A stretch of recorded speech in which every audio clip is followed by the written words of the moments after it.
আওয়ামী লীগও বিলুপ্তির পথে, এটা আমি দৃঢ়ভাবে বিশ্বাস করি। আওয়ামী লীগ বাংলাদেশে আর কোনদিন উঠে দাঁড়াতে পারলে আমি মনে করি যে আমাদের রাজনৈতিক পড়াশোনা যা করেছি সবই বৃথা যাবে। মুসলিম লীগ যেমন বিলুপ্ত হয়ে গেছে, আওয়ামী লীগও বিলুপ্তির পথে, এটা আমি দৃঢ়ভাবে ভিন্ন নামে আসবে।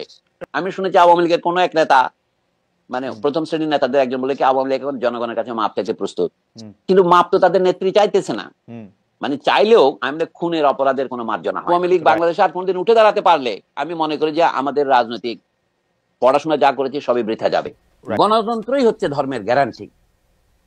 আমি এই জন্য বলছি, যারা ভারতবর্ষে মুসলিমদের নিরাপত্তা এবং নিরাপত্তার গ্যারান্টি চান, সেইটাকেই ভারতবর্ষে ধর্মনিরপেক্ষতা বলেন। সমস্ত মুসলিম নেতারা তাই বলেন। আসাদুদ্দিন ওয়াইসি থেকে শুরু করে আপনার এবং আজাদ কাশ্মীরের অথবা কাশ্মীরের নেতারা পর্যন্ত, ভারতের দিল্লির শাহী মসজিদের ইমামরা পর্যন্ত সকলে কিন্তু চান। কিন্তু বাংলাদেশে তাহলে আপনি কেন সেই আদর্শ থেকে বিচ্যুত হচ্ছেন? আমি বলছি, ন্যায় বিচারের মধ্যেই, গণতন্ত্রের মধ্যেই ধর্মের গ্যারান্টি আছে। সকল ধর্মের ধর্ম পালনের স্বাধীনতা, এটা হচ্ছে বাংলাদেশের মুক্তিযুদ্ধের আসল গ্যারান্টি ছিল। মুক্তিযুদ্ধে কি বলেছিল? আমরা বৌদ্ধ, আমরা খ্রিস্টান, আমরা হিন্দু, আমরা মুসলমান, আমরা সবাই বাঙালি, এই ছিল স্লোগান মুক্তিযুদ্ধের।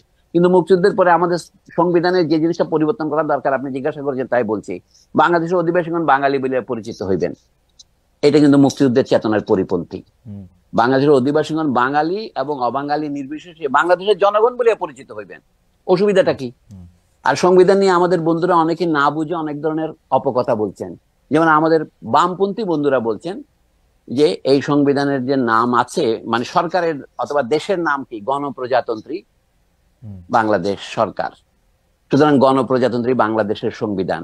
তারা গণপ্রজাতন্ত্রীর কথাটা পছন্দ করছেন না।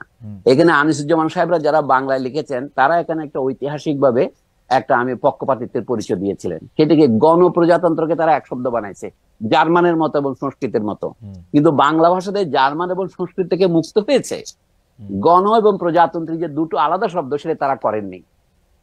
আপনি বলছেন তাতে কি এসে যায়? এটা ব্যাকরণের তর্ক। এটা ব্যাকরণের তর্ক জন্য আমি বলি, পিপলস রিপাবলিক অব বাংলাদেশ, এইটা কিন্তু দুটো শব্দ, পিপলস রিপাবলিক।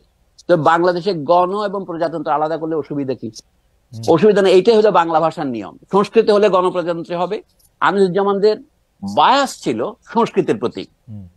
আনিসুজ্জামান বাংলা ভাষার যে ক্ষতিটা করেছেন, এটা হচ্ছে তার একটা প্রমাণ। গণ প্রজাতন্ত্রীকে দু শব্দ না করে এক করেছেন। এখন আপনাকে বলি, অনেকে বলে যে আমাদের এটা প্রজাতন্ত্রী রাখলেই তো হয়, গণ দরকারটা কি? সেটাই বলি। চীন বলে একটা দেশ আছে, এটার নাম পিপলস রিপাবলিক অফ চায়না। আমি চীনা ভাষা জানি না, ইংরেজিতে বলছি। এটা আমরা গণপ্রজাতন্ত্রী চীন বলতে কোনো আপত্তি করেছে কেউ? বাংলা ভাষা কেউ করে নাই। কিন্তু চীনারা কিভাবে লিখবে? গণপ্রজাতন্ত্রকে দু শব্দ লিখবে না এক শব্দ লিখবে? আমি ওকে দু শব্দ লেখাটাই নিয়ম। ওরা দু শব্দই লেখা হয়। আপনি সব চীনা ভাষণ দেখেন, বাংলা চীনারা যে অনুবাদ করে। কিন্তু এটা হলো কেন? গণ কেন আসলো?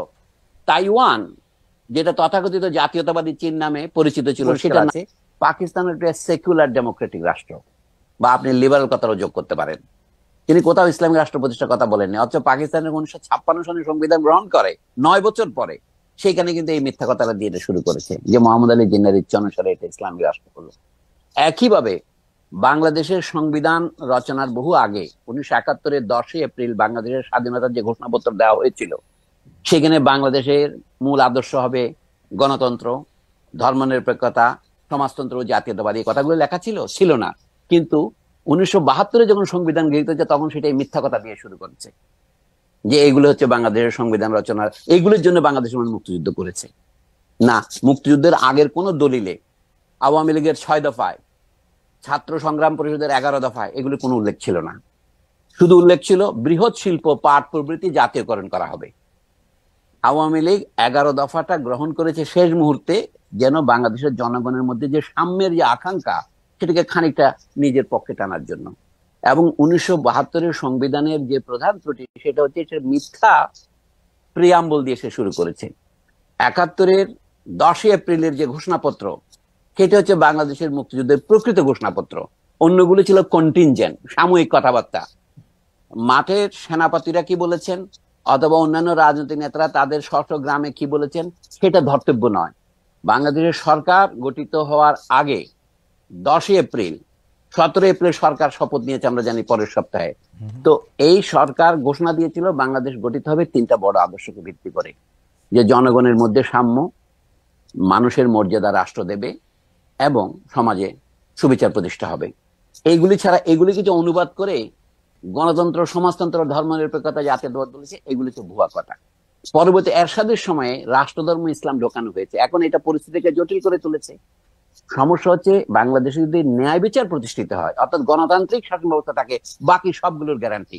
আবুল মনসুর আহমদ পরিষ্কার করেই বলতেন, আমাদের রাষ্ট্র চিন্তাবিদদের মধ্যে একজন বড় চিন্তাবিদ কিন্তু উনি, যদিও আমরা তাকে এখন পাত্তা দিচ্ছি না। তিনি আওয়ামী লীগের প্রথম যুগের নেতা এবং এমনকি একসময় পার্টি, কিন্তু পুরনো আওয়ামী লীগ নিজে নিজেকে বিলুপ্ত করে নাই, বাকশাল করে তাকে আবার ফিরিয়ে দেওয়া হয়েছিল। তো সেইটা সে নিজেকে আবার দ্বিতীয় আত্মহত্যা করলো।